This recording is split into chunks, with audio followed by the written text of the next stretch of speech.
Lo primero que hicimos en esta serie de sermones fue echar el cimiento de nuestro edificio, el cual consistía de 3 presuposiciones básicas. En primer lugar, que la Biblia enseña que nuestros hijos necesitan desesperadamente ser moldeados por nosotros. He ahí la primera presuposición sobre la cual estamos desarrollando toda esta serie de sermones. Nuestros hijos necesitan desesperadamente ser moldeados por nosotros.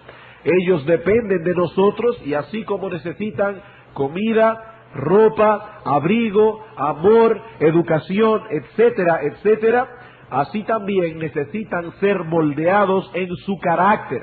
Así que la paternidad responsable incluye el anhelo y el esfuerzo por proveer todas aquellas cosas que son necesarias para el desempeño de la vida aquí y ahora, pero incluye también el prepararlos para el servicio de Dios y para la vida futura. La segunda presuposición que nos ha servido de base para estos estudios es esta: la responsabilidad de moldear el carácter de nuestros hijos recae directa y primariamente en los padres. No es la responsabilidad del Estado, no es la responsabilidad de la iglesia, no es la responsabilidad del colegio, ni aun en el caso de que usted tenga a sus hijos en un colegio cristiano. El criar a nuestros hijos en el temor de Dios es nuestra responsabilidad, no es una opción ni una sugerencia. Y como dice el pastor Nichols, cuyos estudios nos han servido para estos sermones, cuando somos negligentes en el cumplimiento de esta responsabilidad de moldear el carácter de esas criaturas que Dios ha puesto a nuestro cuidado, hemos tomado entonces la decisión de destruirlos. Cuando somos negligentes en el cumplimiento de esa responsabilidad, ya hemos tomado una decisión, la decisión de destruirlos. Padres, solo tenemos 2 opciones aquí.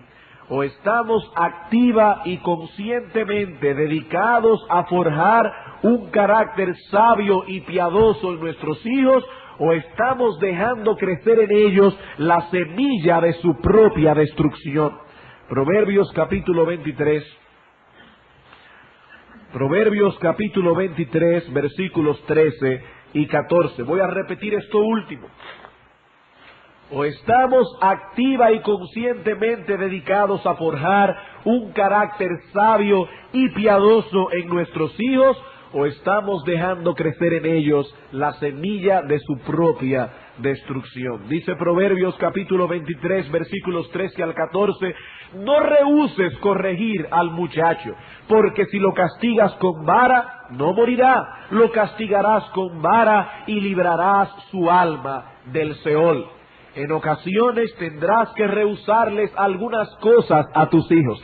Es probable que ellos deseen algo que aún económicamente no se lo puedas proveer en ese momento y tendrás que rehusárselo, pero nunca rehuses el corregirlo. Eso es lo que está diciendo el autor de Proverbios. ¿Por qué?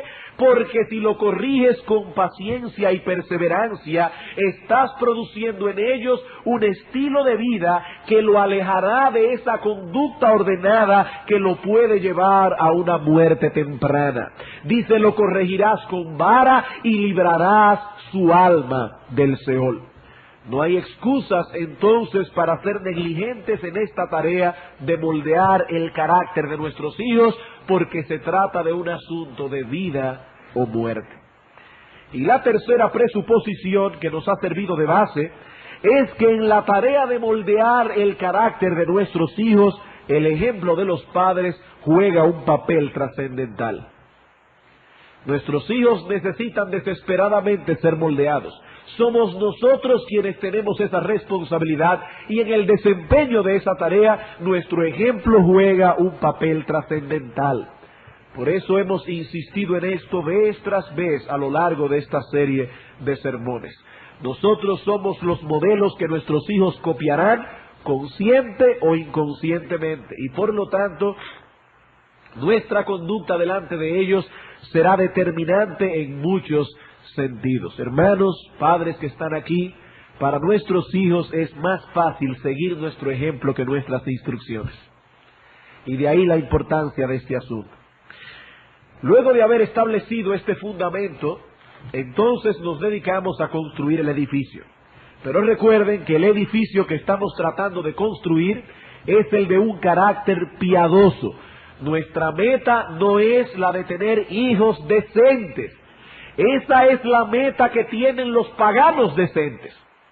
Pero nuestra meta es tener hijos piadosos, hijos criados en la disciplina y amonestación del Señor. Y para tener éxito en esa tarea necesitamos desesperadamente la ayuda del Señor. No podremos hacerlo solos, pero no olvidando que Dios ha determinado usar el ejemplo y la autoridad paterna para obtener los resultados deseados. Por eso hemos insistido en el hecho de que no somos fatalistas en nuestra visión de la vida. El fatalista dice, ya todo está determinado de antemano. Lo que ha de suceder, sucederá, sea que nos esforcemos o no. Si Dios ha decretado que nuestros hijos serán piadosos, serán piadosos. Y si Dios ha decretado lo contrario, así será por más que nos esforcemos. ¿O no, hermanos? Esa no es la visión que la Escritura enseña de la vida.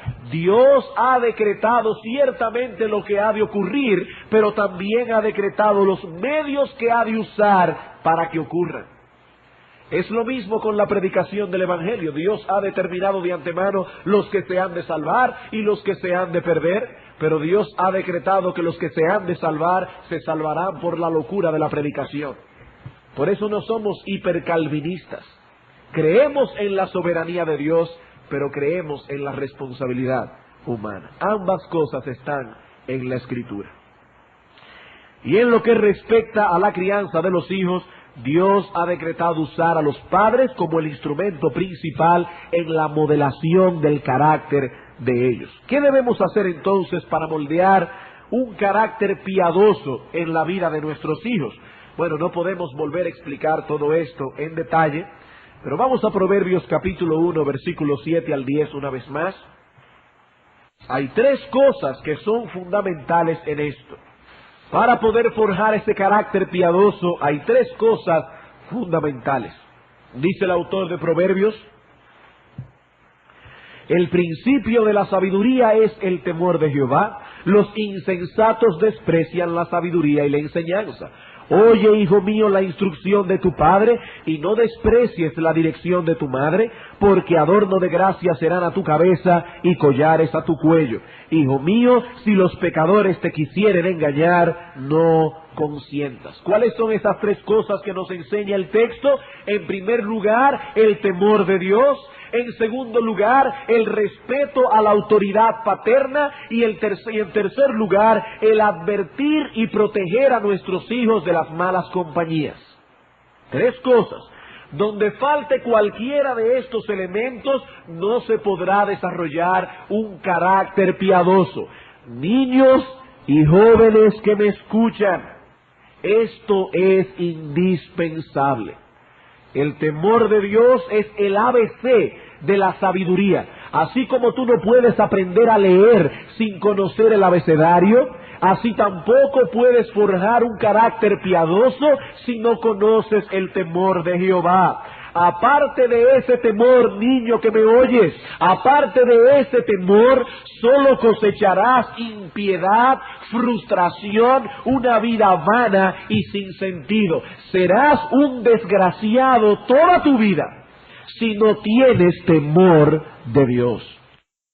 Y ese Dios al cual debemos temer, niños que me escuchan, oigan bien, ese mismo Dios que te creó y ese mismo Dios que te ha traído a este lugar para que escuches este mensaje de la palabra de Dios, ese mismo Dios te dice, te advierte en su palabra que debes tener en alta estima, en muy alta estima, y que debes poner atención cuidadosa a las instrucciones de tu padre y de tu madre. Dice la palabra de Dios que debemos respetar la autoridad de nuestros padres. Y al mismo tiempo nos dice en el versículo 10 que debemos tener cuidado con las malas compañías. ¿Qué le decía Salomón a su hijo? Hijo mío, si los pecadores te quisieren engañar, no consientas. ¿Qué nos enseña el Salmo 1? Que seguramente muchos de ustedes lo conocen porque sus padres se los han enseñado en las casas. Bienaventurado el varón que no anduvo en consejo de malos, ni estuvo en camino de pecadores, ni en silla de escarnecedores se ha sentado. He ahí un hombre bienaventurado. ¿Y qué significa un hombre bienaventurado? Un hombre feliz, un hombre dichoso, un hombre próspero. Pero ¿qué sucede con el que sí escucha el consejo del malo? ¿Qué sucede con aquel que camina por el camino de los pecadores? El texto lo enseña por implicación. Dice, bienaventurado el que no anduvo en consejo de malos, y por lo tanto podemos decir, desgraciado, desdichado aquel que sí lo escuchó. Desdichado y desgraciado en el tiempo presente, y pasará la eternidad en el infierno, escuchando los gritos y las penas de todos aquellos con quienes compartieron una vida de pecado y alejada de Dios. Eso es lo que nos enseña el Salmo 1. En los últimos sermones de esta serie, enfocamos nuestra atención en aquellas características específicas que debemos desarrollar, que debemos esforzarnos por desarrollar en la vida de nuestros hijos. Vimos, en primer lugar, que es indispensable que desarrollemos en ellos la virtud del dominio propio, es decir, la capacidad de actuar por principios bíblicos independientemente de lo que sintamos o de lo que deseemos internamente. Si no poseemos dominio propio, seremos presa de nuestros deseos pecaminosos. Sufriremos de una especie de sida conductual, un síndrome de inmunodeficiencia, no adquirida sino congénita, porque todos nacemos con esa necedad en el corazón, todos nacemos con falta de dominio propio en el corazón. ¿Cuáles son aquellas áreas que más batallas nos darán al querer desarrollar en la vida de nuestros hijos el dominio propio? Dijimos que hay 5 áreas en las que debemos centrar nuestra atención. En primer lugar, el dominio propio en el comer. En segundo lugar, el dominio propio en la manifestación de nuestras emociones. En tercer lugar, en el uso de la lengua. En cuarto lugar, en el uso del tiempo. Y en quinto lugar, en el uso de las posesiones. Y luego de haber tratado esto del dominio propio a lo largo de 6 sermones, pasamos a considerar cómo cultivar en nuestros hijos una saludable pureza sexual, cómo cultivar la fidelidad y finalmente cómo cultivar un espíritu considerado y compasivo. He aquí, hermanos, todo lo que hemos visto en los últimos 16 sermones que hemos dado en esta serie. Y hoy consideraremos la última de esas virtudes del carácter que debemos esforzarnos por cultivar en la vida de nuestros hijos. Noten que no estoy diciendo que hoy vamos a ver el último sermón de esta serie. Estamos diciendo que dentro de la serie vamos a ver la última característica piadosa que debemos esforzarnos por desarrollar en la vida de nuestros hijos. Y esa característica es la diligencia. Y para considerar esto, veremos en primer lugar qué es la diligencia y en segundo lugar cómo podemos cultivar esa virtud en nuestros hijos. Veamos entonces en primer lugar, hermanos, qué es la diligencia. El significado original de la palabra que se traduce diligencia en el Antiguo Testamento es cortar o afilar, aunque usted no lo crea.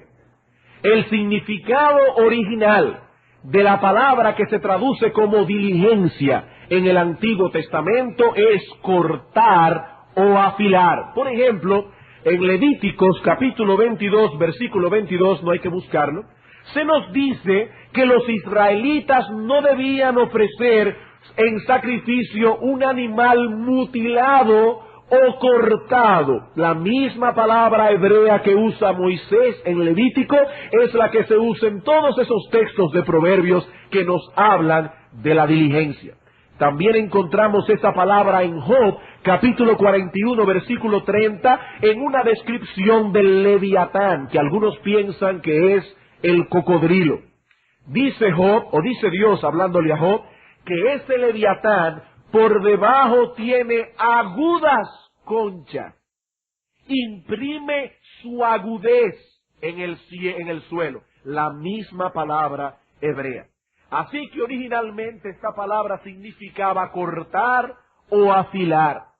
Y a través de ese curioso proceso por el que pasan las palabras, este vocablo llegó a significar decidir o determinar.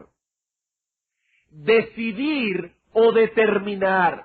Probablemente la relación vino del hecho de que lo que está cortado o se le ha hecho una incisión, en cierto modo no puede ser alterado ya. No puede volver a su estado original. En otras palabras, al haber cortado tal cosa, lo que haya sido, o al haberle hecho una incisión, ya se ha tomado una decisión, una determinación. En Primera de Reyes, capítulo 20, versículo 40, encontramos un ejemplo de la palabra hebrea diligencia usada en ese sentido. Vamos a leer desde el versículo 39 para poder tomar la idea. Un profeta se le para delante al rey, y cuando el rey pasaba, él dio voces al rey y dijo: tu siervo salió en medio de la batalla, y he aquí se me acercó un soldado, y me trajo un hombre diciéndome: guarda a este hombre, y si llegare a huir, tu vida será por la suya, o pagarás un talento de plata. Y mientras tu siervo estaba ocupado en una y en otra cosa, el hombre desapareció. Entonces el rey de Israel le dijo: esa será tu sentencia, tú lo has pronunciado. Podemos también traducir: tú lo has determinado, ya tú mismo lo has decidido. Es la misma palabra hebrea otra vez, que en aquellos textos de Proverbios se traduce como diligencia. Así que en el significado mismo, en el corazón mismo de esta palabra, encontramos la idea de tomar decisiones. O si quieren ponerlo mejor, de tomar buenas decisiones y la implementación de tales determinaciones. Por tanto, una persona indecisa nunca podrá ser diligente. Una persona que no sabe lo que quiere y que siempre está fluctuando entre dos pensamientos, nunca podrá ser una persona diligente. Pero tampoco lo será una persona que actúa primero y piensa después. Hay personas que creen que por el hecho de estar muy activos son diligentes. No. Noten que la palabra diligente está conectada al hecho de tomar decisiones después de haber considerado un asunto con determinación y con cuidado. Así que una persona indecisa nunca podrá ser diligente, pero tampoco podrá serlo un individuo que actúa primero y piensa después. Él primero dispara y luego apunta. No puede ser diligente una persona así. En el libro de Proverbios encontramos más información que nos ayudarán a definir esta virtud en una forma más precisa. Debo advertir que el libro de Proverbios tiene una forma muy peculiar de impartir sus enseñanzas, y en ocasiones nos enseña algo positivo contrastándolo con algo negativo, con lo opuesto. Por ejemplo, Proverbios capítulo 6. Proverbios capítulo 6, versículos 6 al 11. Este texto no habla directamente de la diligencia, sino más bien de lo opuesto a ella, de la negligencia. Dice: ve a la hormiga, oh perezoso, mira sus caminos y sé sabio, la cual, no teniendo capitán, ni gobernador, ni señor, prepara en el verano su comida y recoge en el tiempo de la siega su mantenimiento. Perezoso, ¿hasta cuándo has de dormir? ¿Cuándo te levantarás de tu sueño? Un poco de sueño, un poco de dormitar, cruzar un poco las manos para reposo. Así vendrá tu necesidad como caminante y tu pobreza como hombre armado. Ser diligente es lo opuesto a ser negligente, y viceversa. Ser negligente, de lo que habla el texto, es lo opuesto a ser diligente. Por tanto, cuando se nos advierte aquí que no seamos negligentes o perezosos o vagos, lo que se nos está diciendo en realidad es que debemos ser diligentes. Se está enseñando lo opuesto a través de un contraste. Y el ejemplo que usa el autor para evidenciar la falta del negligente, es decir, del perezoso, es decir, del vago, es el de la hormiga. El de la hormiga. La hormiga, dice el texto, planifica en el verano para el invierno. Ella recoge en el verano su alimento para que cuando llegue el invierno no haya la pobre hormiga asando batata. Esa es la idea en dominicano que nos está diciendo el autor de Proverbios. Pero el hombre que carece de diligencia no planifica. El hombre que carece de diligencia no toma tiempo para investigar, no se sienta a considerar cuidadosamente qué debe hacer y cuál es la mejor manera de hacerlo. Noten esa misma falta de planificación en Proverbios capítulo 26, versículos 12 al 16. Proverbios capítulo 26, versículos 12 al 16. ¿Has visto un hombre sabio en su propia opinión? Más esperanza hay del necio que de él. Dice el perezoso, el león está en el camino, el león está en la calle. Como la puerta gira sobre sus quicios, así el perezoso se vuelve en su cama. Ese es el único ejercicio que hace. En su propia opinión, el perezoso es más sabio que 7 que sepan aconsejar. Noten el texto, comienza y concluye con la misma idea. El perezoso es sabio en su propia opinión. Es tan vago, es tan descuidado, que ni siquiera toma tiempo para investigar, ni siquiera busca consejo, ni siquiera se afana por preguntar a hombres más maduros, por personas que han trillado ya por ese trillo, porque es un perezoso y porque es sabio en su propia opinión. Por eso no planifica, todo lo hace a lo loco, todo es improvisado, porque es un negligente. Es un negligente. Y otra característica que ambos textos enfatizan del perezoso, del negligente, es que ama el dormir. Ama el dormir. Como decíamos hace un momento, el único ejercicio que este individuo hace es voltearse al lado izquierdo y cuando se cansa y se le calienta se voltea para el lado derecho. Es todo el ejercicio que hace durante el día. Y el autor de Proverbios está usando un lenguaje irónico precisamente para impactar nuestras conciencias. Dice, eres como el quicio de la puerta, que se vira de un lado a otro. Lo único que hace la puerta es eso. Pero no podemos ser así. Proverbios capítulo 10, versículo 4. Ya vemos cómo el autor de Proverbios nos ha enseñado lo que es un negligente a través de esa comparación con la hormiga. Pero ahora nos va a presentar el fruto que cosechan los negligentes en contraste con el fruto que cosechan los que son diligentes. Dice Proverbios 10:4, la mano negligente empobrece, mas la mano de los diligentes prospera. La mano de los diligentes enriquece. Dice el autor, el fruto de la diligencia es la prosperidad. El fruto de la negligencia es el fracaso y la frustración. Es interesante que la palabra que Reina Valera tradujo aquí como negligente, esa misma palabra hebrea es traducida en otros lugares como engaño, deshonestidad y falta de integridad. El hombre negligente es un deshonesto. ¿Por qué? Porque es un individuo que promete pero no cumple. Como no planifica, como no es diligente, como no se afana por hacer las cosas correctamente, siempre está incumpliendo sus promesas. Es el individuo que a la larga le roba a sus empleadores. ¿Por qué? Porque sus empleadores le están pagando por una jornada de trabajo por lo menos de 8 horas. Pero él se pasa 1, 2, 3 barajando en la oficina, contando cuentos, tomando café. No es que si hay tiempo para tomar café en su oficina, tome café. Pero una cosa es tomar café en un momento de descanso y otra cosa es pasarse la hora de trabajo haciendo lo que usted sabe que no debe hacer. Por eso el negligente es un engañador, es un deshonesto, es un individuo falto de integridad. Proverbios capítulo 12, versículo 24. Noten una vez más la idea, el negligente empobrece y el diligente prospera.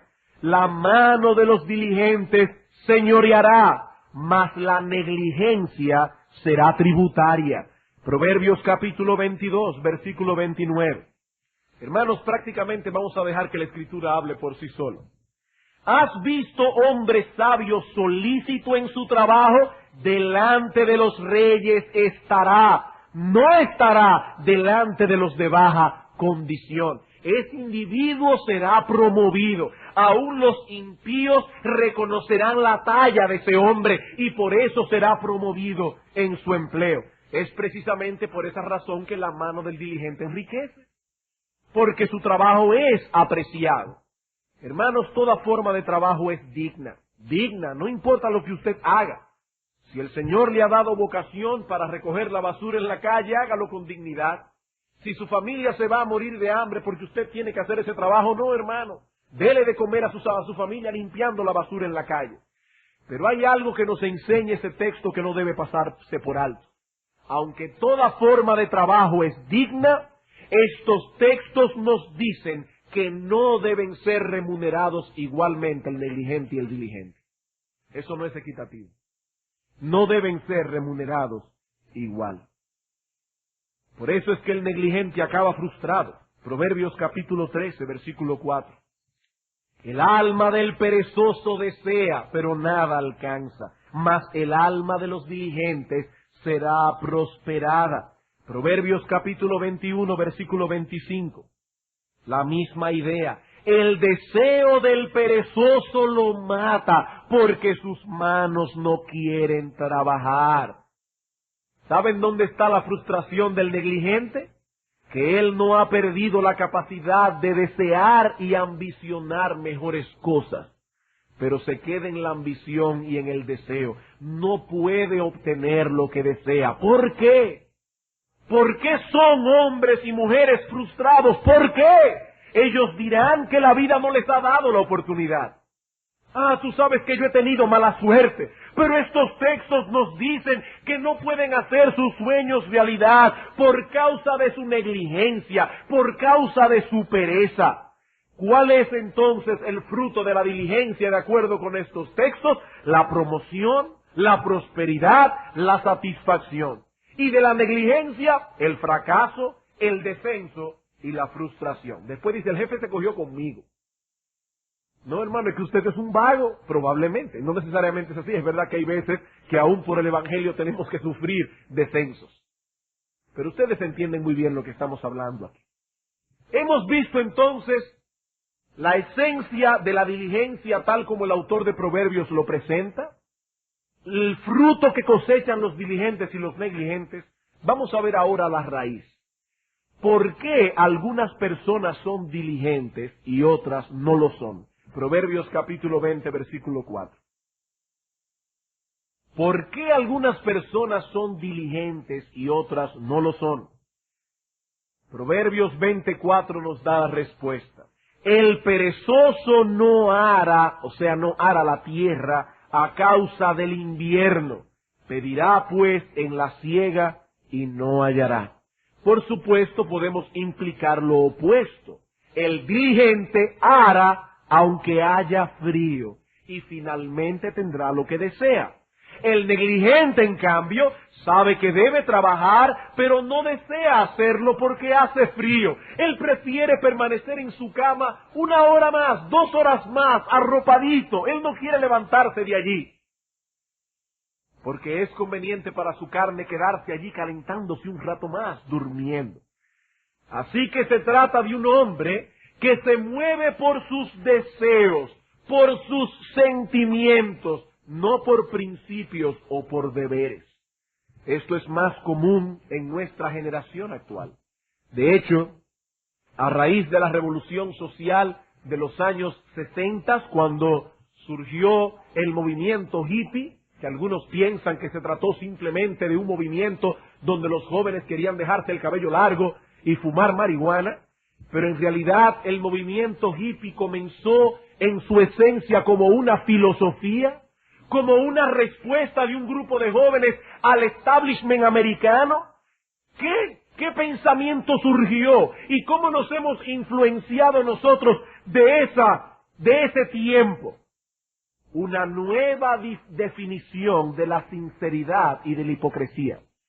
Los años 60 nos dieron a nosotros, y aún lo tenemos al día de hoy infiltrado, una nueva definición de lo que es sinceridad y de lo que es hipocresía. Aparentemente algunas personas piensan que somos sinceros y genuinos cuando hacemos lo que sentimos deseos de hacer. De ese modo, cuando un hombre pierde el interés por su esposa y comienza a tener interés por otra, lo correcto, de acuerdo con esta nueva forma de pensar, es que sea honesto consigo mismo, que admita que su matrimonio ha fracasado y que siga los dictados de sus sentimientos. Quedarse con su esposa no sería honesto, de acuerdo con los dictados de la nueva moralidad. Los hombres llaman a esto sinceridad, la Biblia le llama perversión. Pero ese es, hermanos, el pensamiento que se nos ha infiltrado en nuestra generación. Una nueva definición de lo que es sinceridad, una nueva definición de lo que es hipocresía. Y cuando levantamos nuestra voz para criticar esa liviandad, entonces salen estos nuevos sumos sacerdotes modernos, defensores de esa nueva moralidad, y nos llaman hipócritas y puritanos. Por supuesto, no asociándonos con los puritanos del siglo XVII. Hermanos, no es hipocresía hacer lo que sabemos que tenemos que hacer, aunque no tengamos deseos de hacerlo. Eso no es hipocresía, eso es obediencia. Eso es obediencia. ¿Acaso podemos acusar de hipocresía al hombre diligente que se levanta en el invierno a trabajar en el campo, aunque su carne le pide que se quede un rato más en la cama calentando? No, eso no es hipocresía. Bueno, de igual modo tampoco es hipocresía cuando nos levantamos temprano en la mañana para tener comunión con nuestro Dios, a pesar de que nuestra carne se está oponiendo a él. Y no escuchemos, hermanos, el engaño del diablo que nos dice: no seas hipócrita, tú sabes que no te quieres levantar. No, hermano, levántate como quieras, levántate. Eso es un engaño del diablo para que no tengas comunión con Dios. Si te levantas, eso no es hipocresía, eso es obediencia, eso es mortificación de la carne. Como tampoco es hipocresía levantarse temprano en el día del Señor para poder preparar nuestros corazones para venir a la iglesia a adorar a Dios con un espíritu preparado. Eso no es hipocresía, hermano, eso es obediencia, aunque tu carne te pida otra cosa. El diligente hace lo que tiene que hacer, aun cuando no tiene deseos de hacer. Este hombre se dispone a vencer los obstáculos externos e internos con tal de llevar a cabo lo que ha planificado hacer. Bien, hermanos, tomando todo este material bíblico que ha sido presentado, ¿qué es entonces la diligencia? Un hombre diligente es aquel que hace lo que está supuesto a hacer, cuando está supuesto a hacerlo, en la manera en que se supone que lo haga, aun cuando no tienes deseo de hacerlo. Eso es ser un diligente.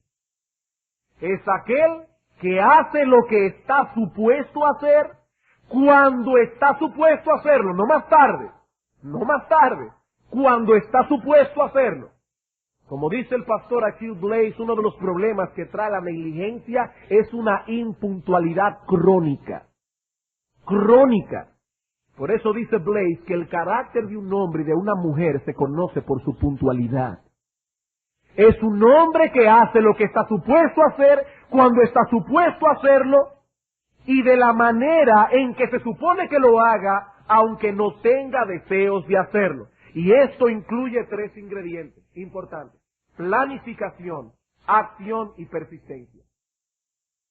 La diligencia incluye planificación, acción y persistencia. Este hombre planifica primero. él se sienta a responderse estas preguntas. ¿Qué es lo que debo hacer? ¿Por qué debo hacerlo? ¿Y cómo debo hacerlo?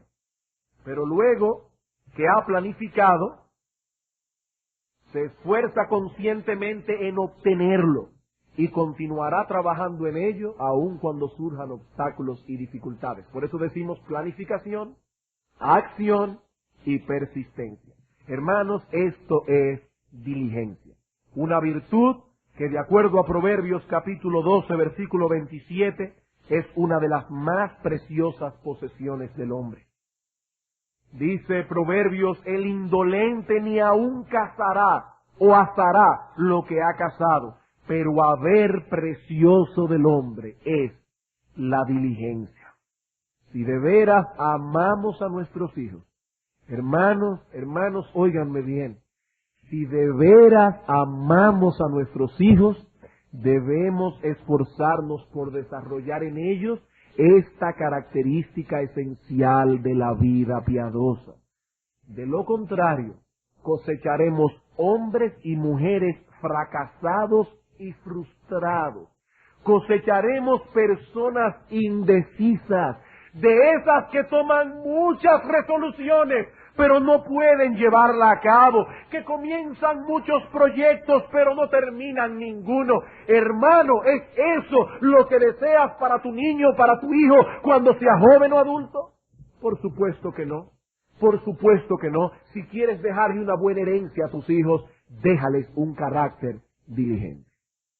Algunos se preguntarán, ¿y cómo puedo hacer esto? Bueno, he aquí nuestro segundo punto. ¿Cómo obtener la diligencia? ¿Cómo obtener la diligencia? ¿Cómo podemos desarrollar esa virtud en la vida de nuestros preciosos hijos? Y digo preciosos no en el sentido físico. Ustedes saben muy bien que hasta la lechuza se encuentra a sus hijos hermosos. ¿Cómo podemos obtener la diligencia en esos preciosos seres, en esas preciosas y valiosas criaturas que Dios ha puesto en nuestras manos?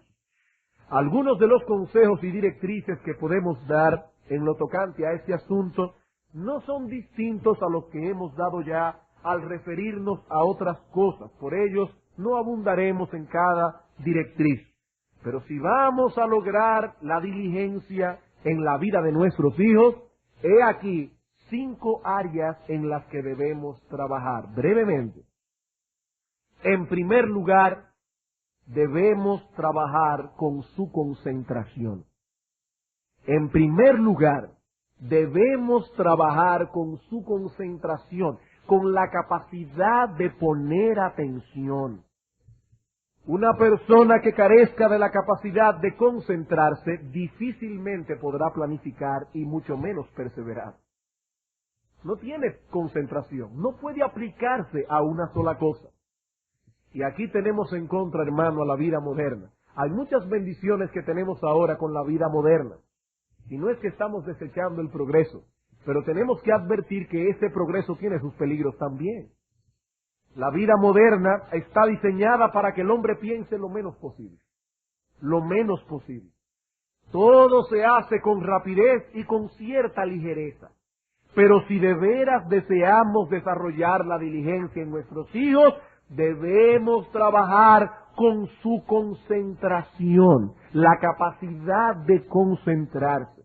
Y en ese sentido, padres, permítanme advertirles una vez más contra uno de los más grandes peligros que batallan contra esa capacidad en nuestros hijos, y me refiero al uso indiscriminado de la televisión. El uso indiscriminado de la televisión. En otras ocasiones hemos hablado del peligro moral y espiritual que corren nuestros hijos y de paso que corremos nosotros mismos al exponernos a la pantalla de la televisión indiscriminadamente y en el caso de nuestros hijos sin la supervisión de sus padres.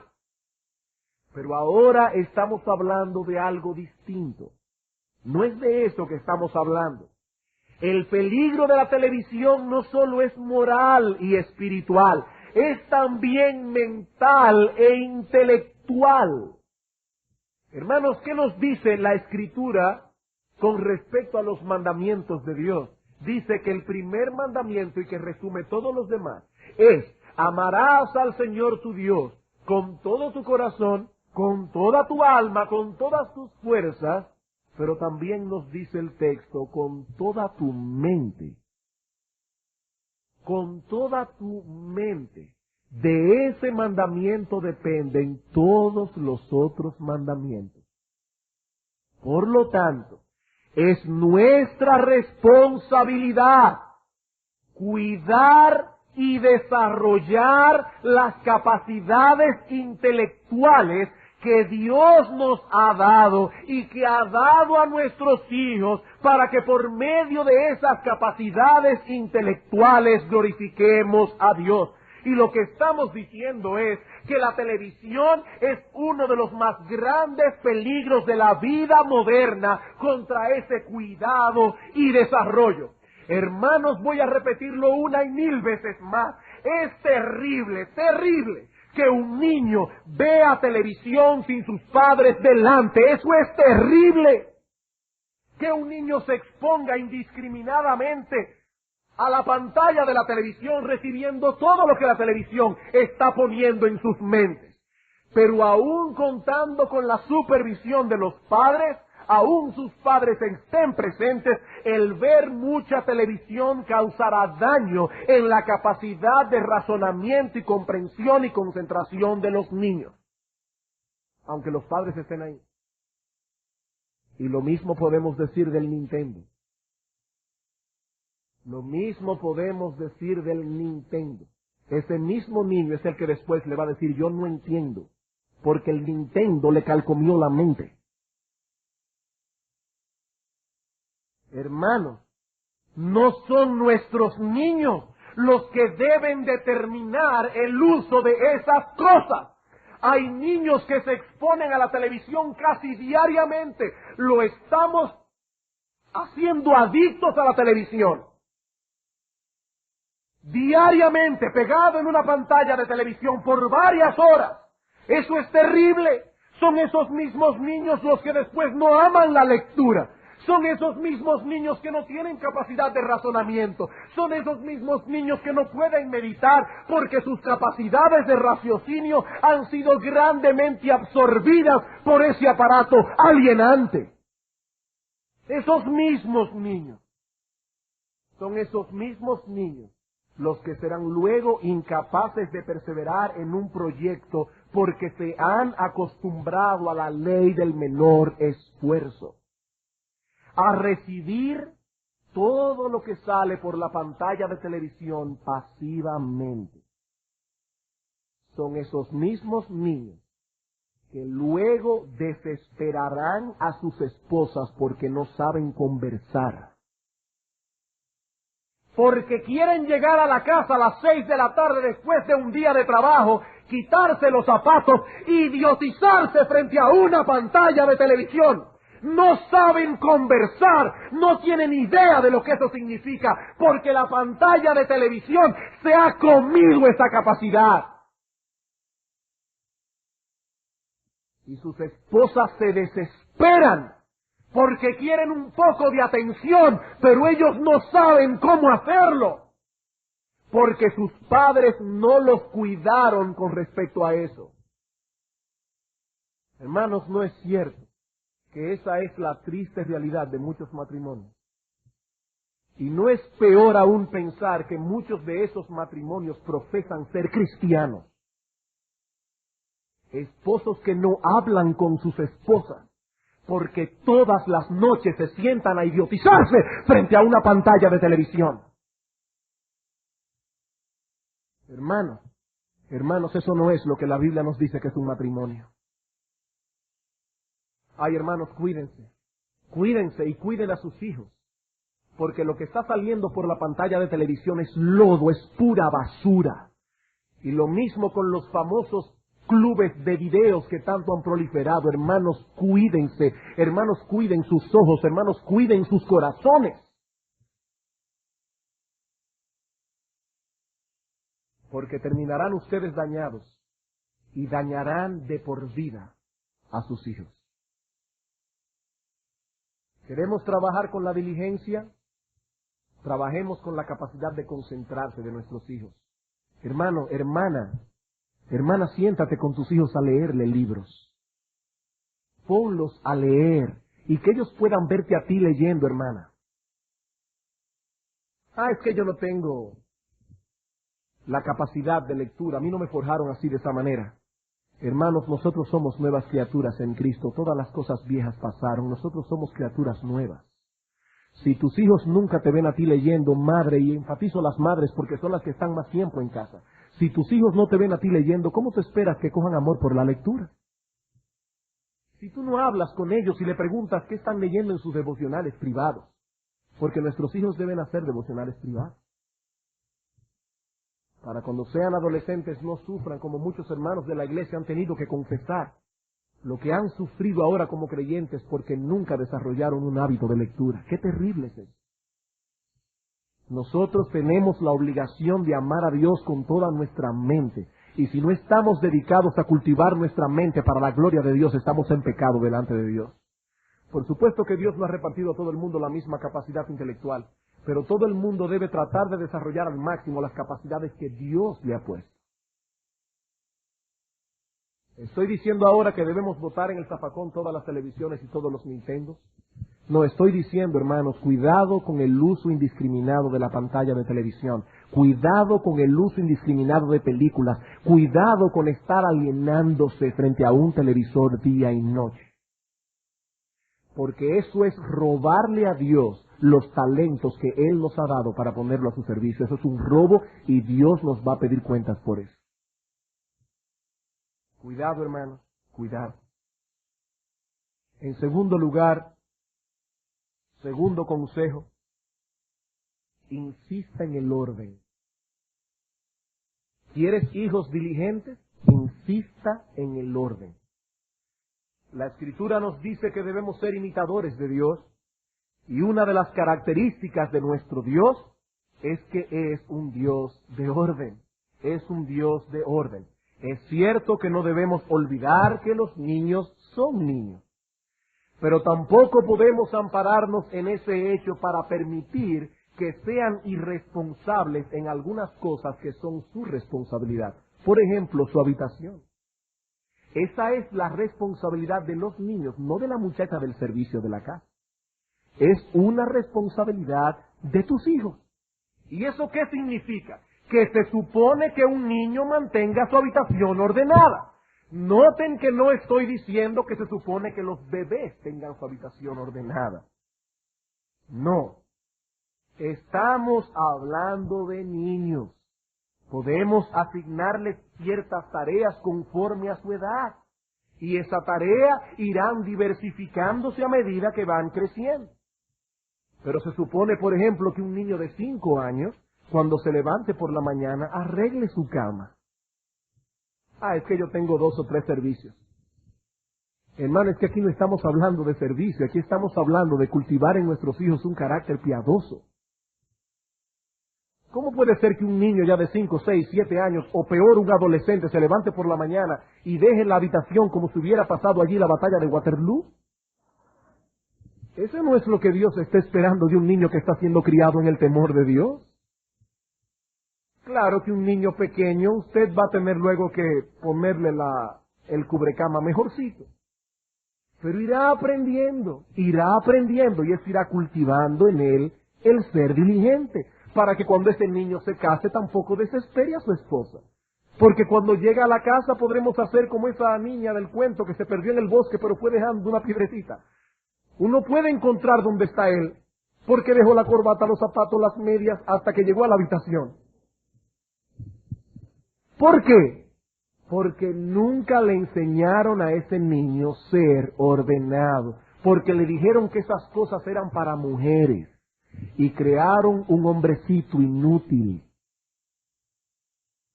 Hermanos, yo sé que algunos pensarán que estamos hablando cosas duras, pero hermanos, es la generación en que nos ha tocado vivir. Es la generación que nos ha tocado vivir. Y si vamos a ser efectivos con la predicación del Evangelio, tenemos que mostrar aún en esas cosas que nosotros no somos iguales.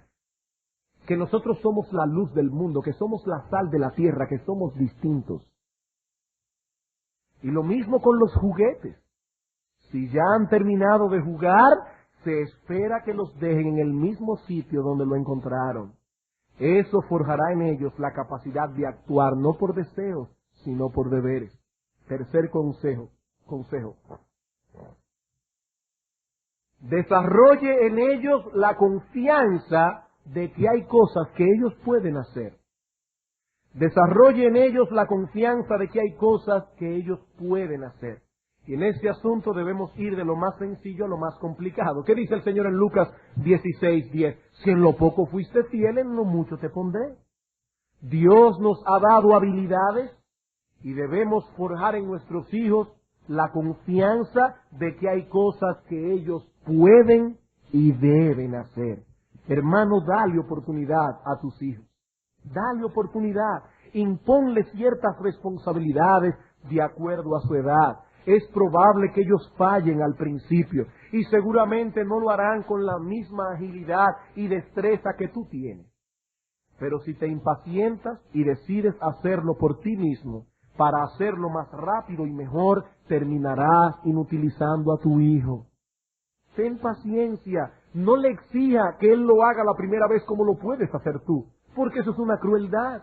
Ten paciencia, tolera sus imperfecciones, pero no los anules sistemáticamente, porque los convertirás finalmente en personas incapaces.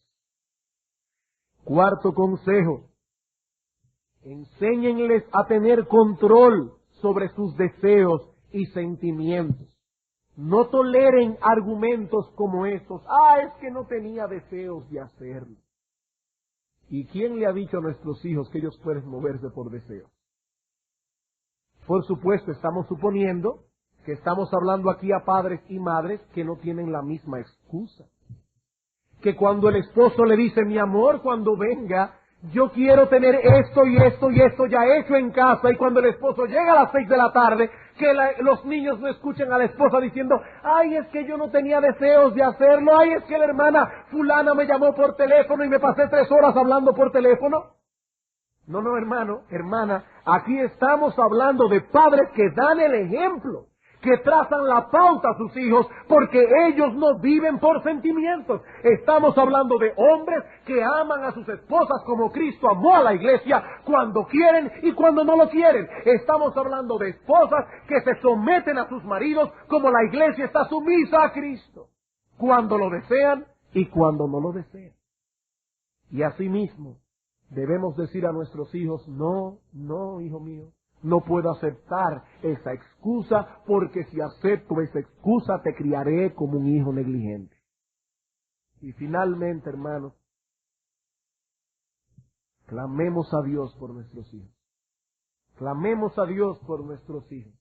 Decíamos al principio que no somos fatalistas, que no somos como estas personas que piensan que las cosas ocurrirán aunque nos esforcemos o no. No, hermanos, no somos así. Tenemos una responsabilidad y debemos cumplirla. Pero tampoco somos behavioristas.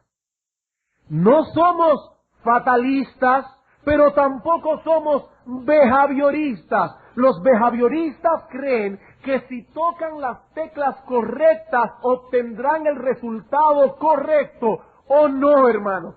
Dice la Escritura que si Jehová no edifica la casa, en vano han trabajado los edificadores. Deseas hijos que manifiesten dominio propio, pureza sexual, fidelidad, consideración, diligencia. Hermano, clama a Dios por tus hijos. Solo Él puede darles el arrepentimiento y la fe.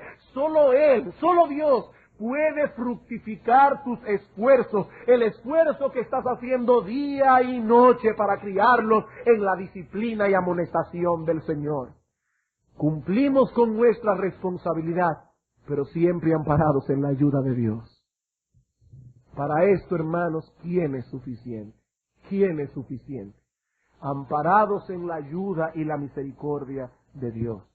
Esfuércense como padres aplicando los principios que están en la Escritura, disciplinándolos cuando es necesario, mostrándoles también cariño y comprensión. No es solamente vara, hermanos, no es solamente vara, es sentarse con nuestros hijos a jugar, es brindarles cariño, protección, ternura, afecto. Pero luego que pase el día y te retires con tu esposa a la privacidad de tu habitación, únanse como padres en oración y clamen por la vida de sus hijos. Clamen por la vida de cada uno de sus hijos.